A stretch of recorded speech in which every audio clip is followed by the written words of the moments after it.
Недалеч отвъд Янчова поляна, земя с орки бе заляна. Плечко свали близките села,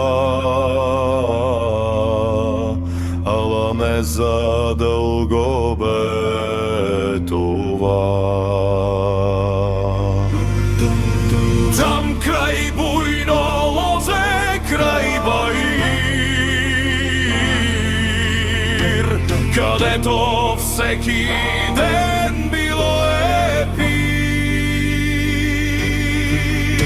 Руси Маврут с кеф си пи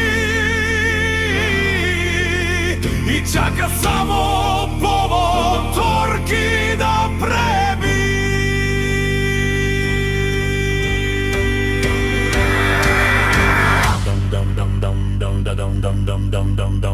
И ето в далечината задава се каруца, зад нея стадо гоблини куца. И в този момент падна му пердето, в миг извади острието.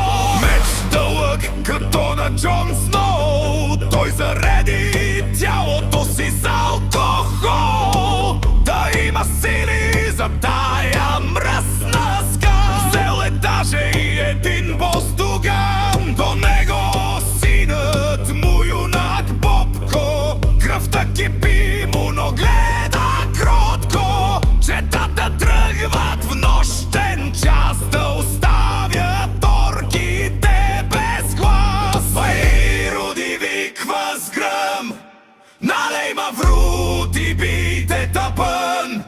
Ех ти гора!